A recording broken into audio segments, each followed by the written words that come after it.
un giglio e solo all'altare innanzi a te,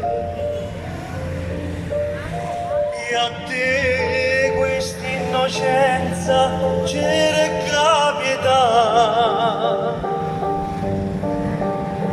Celeste madre sei che ognuno attende,